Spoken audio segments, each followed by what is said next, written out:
Fala galerinha do xadrez, tudo beleza? Sejam bem-vindos aí a mais uma partida da nossa playlist do rematch entre Bobby Fischer e Boris Spassky em 1992, a volta aí do Bobby Fischer para um match contra o Spassky. O Bobby Fischer, que foi campeão mundial em cima do Spassky na década de 70, tá agora jogando aí mais uma vez contra o Spassky, tantos anos depois. Nesse match o formato é quem chegar em 10 vitórias primeiro leva o prêmio, que é uma premiação total, $5 milhões aí, com 70% para o vencedor, próximo disso.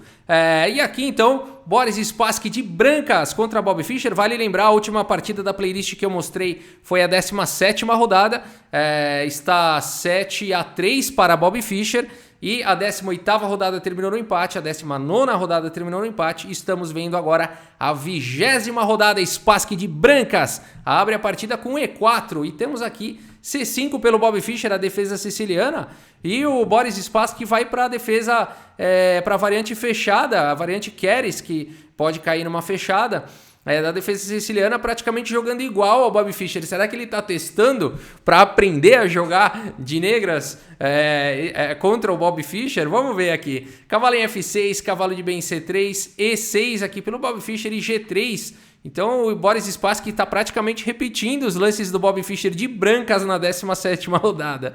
A partida segue com cavalo C6, bispo G2, bispo em E7 roque, D6 e agora D3 aqui pelo Spassky. A6 pelo Bobby Fischer, A3, dama em C7 e agora F4. Gostei desse lance aqui do Spassky. Então já ganhando espaço aí no centro, B5 e agora rei em H1, tirando o rei dessa diagonal perigosa. Roque aqui pelo Fischer e agora bispo em E3, desenvolvendo a última peça menor. Vejam que rei aqui também em H1 dá a casa de G1, caso as negras joguem cavalo em G4 em algum momento. A partida segue com bispo B7 e aqui o Boris Spassky não espera o cavalo G4 e já faz o lance bispo em G1 imediatamente. Provavelmente o Tigran Petrosyan deve ter cochichado para ele, volta o bispo, recua aí o bispo. Então o bispo aqui em G1 pelo Boris Spassky. A partida segue com torre de A em B8, H3 e agora bispo em A8 aqui pelo Bobby Fischer. E G4, olha com que agressividade o Spassky vai jogando na ala do rei. B4, o Bobby Fischer vai buscando um contra-jogo na ala da dama. A por B4, C por B4 e cavalo em A4. Muita gente me pergunta, Rafael, por que um ataca na ala do rei e o outro ataca na ala da dama? Não é óbvio que o ataque na ala do rei é muito mais forte, é ataque de checkmate?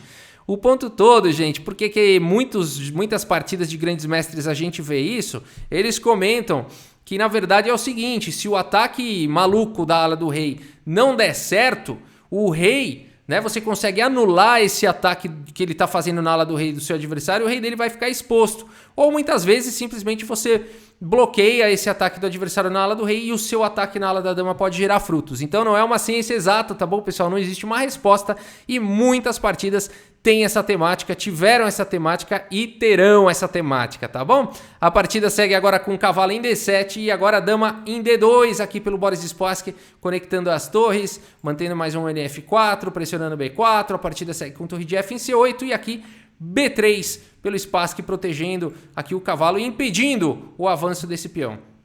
A5 pelo Fischer e agora G5, o Spassky vai avançando aí na ala do rei, bispo em F8, torre em A2 e agora cavalo aqui em E7 pelo Bobby Fischer, cavalo D4, G6, então o Bobby Fischer voltou o bispo, fez o lance G6 e o bispo de casas escuras vai ficar em fianqueto. Cavalo B2 pelo Boris Spassky, tirando o cavalo do canto, vamos colocar esse cavalo novamente no jogo, bispo G7, cavalo C4.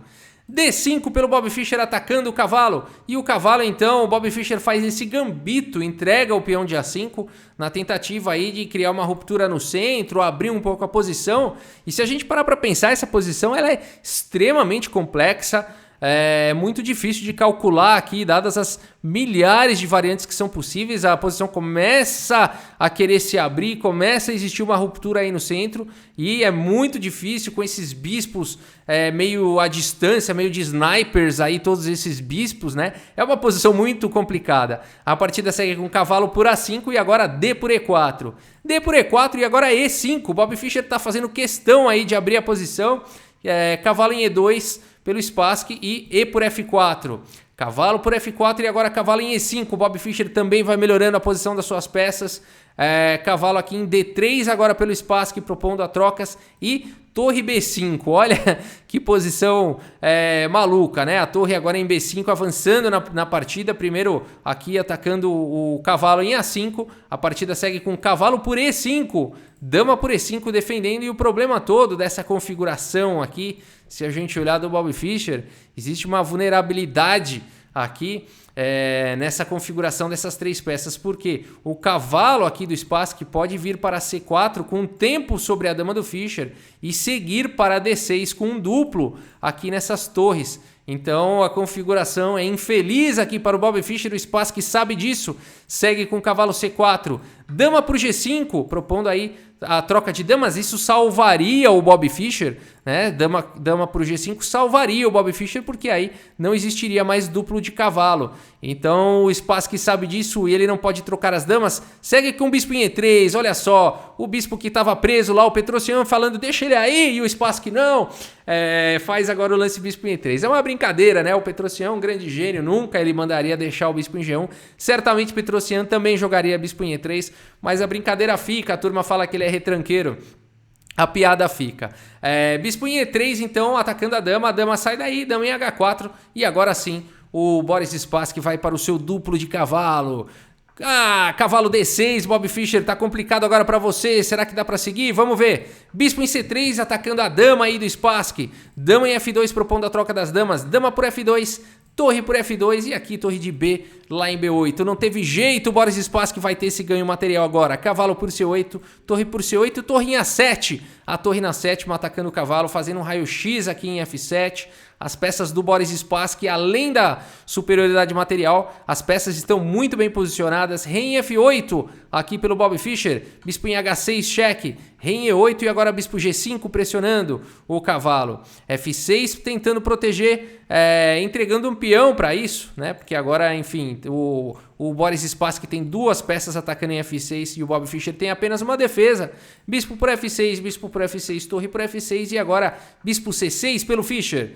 Rei em G1 aqui pelo Spassky, bispo D7, tentando bloquear aí a entrada da torre aqui em E6, torre D6 atacando o bispo C6, pressionando o peão central e aqui o Boris Spassky faz um lance elegante e o Bob Fischer abandona a partida depois de bispo em F1 aqui pelo Boris Spassky, vitória incrível do Boris Spassky, muito bem jogada, uma partida muito difícil, muito complexa, mas o Boris Spassky venceu com muita elegância realmente. E esse lance é elegante, né? Ele deixa o peão. É claro que esse peão não pode ser capturado por conta de torre E6, atacando o bispo e atacando o cavalo, seria um ataque duplo.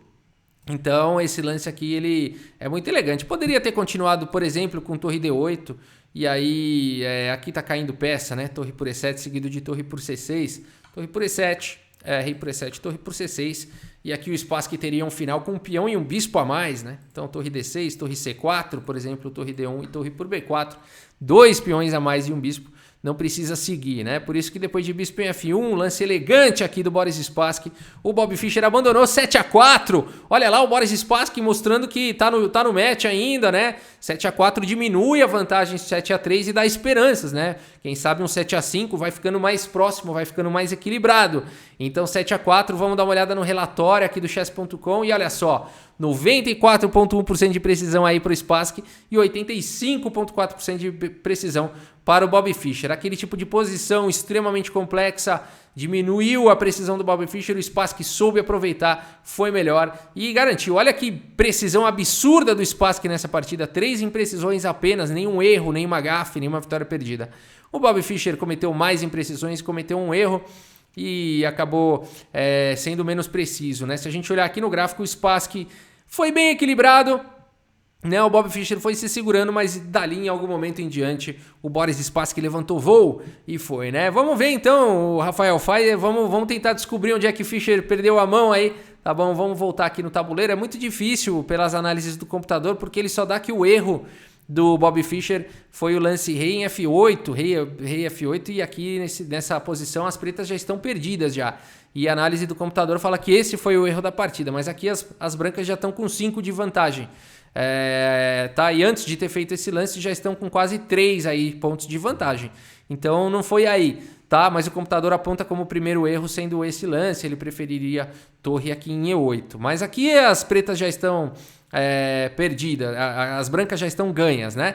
Então vamos ver onde é que o Bob Fischer perdeu a mão, foi antes, tá? Aqui nessa posição, depois de que o Spassky jogou o cavalo aqui para F4, o Bob Fischer jogou o lance cavalo E5, mas na verdade cavalo C5 seria um pouco mais preciso, tá? Porque aqui faria também uma pressão no peão central, uma possível continuação seria cavalo C5, e aqui praticamente forçaria então as brancas a capturarem, bispo por C5, dama por C5, e aqui apesar do peão a menos, o Bob Fischer teria o par de bispos, e aí poderia ter compensação suficiente, continua sendo uma posição de difícil avaliação, um rei exposto, né? Um peão avançado, um outro peão avançado aqui das brancas, um peão isolado aqui no centro, né? As peças meio esparsas pelo tabuleiro, é uma posição realmente muito complexa e difícil de avaliar. Tá? Mas aqui poderia ter maiores chances para as negras por conta do par de bispos. Depois de, por exemplo, cavalo D3, dama C7, cavalo C4,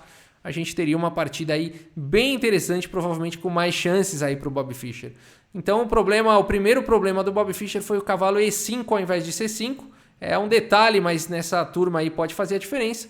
E aqui depois de cavalo D3, o Bob Fischer veio com essa ideia bastante lógica de torre aqui em B5, mas o problema foi que ficou a configuração das peças, né? Depois de torre B5 que o Fischer jogou cavalo por E5 e dama por E5, a gente viu que essa configuração aqui das peças foi suficiente aqui para o Spassky aproveitar e ganhar material, né? Então o que poderia ter sido feito aqui ao invés de torre B5 provavelmente dama D7, tá? Então colocando uma cravada aqui no cavalo e teria evitado aquela posição, né? A configuração da dama tendo que recuperar o cavalo aqui e tudo mais.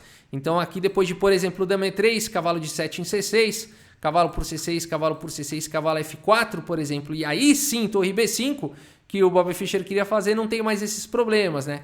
Cavalo D5 e cavalo D4, a gente teria uma posição bastante interessante, apesar do peão a menos, mais uma vez o Bob Fischer tem um ataque forte aqui na coluna C, né? Existe uma pressão possivelmente aqui no peão de G5, o rei do Boris Spassky não está tão protegido assim, né? Por enquanto pelas peças, mas isso pode ser explorado a longo prazo. Então a gente tem uma posição interessante com chances aí para os dois lados, mas depois de torre B5 realmente aí não deu mais, né? Essa sequência do Spassky aqui força a mão, né? E aí a dama tem que sair. Ainda o Bob Fischer foi ligeiro, né? Tentou dama por G5 e aí a troca das damas salvaria tudo, mas aí realmente o bispo E3 acaba com as esperanças.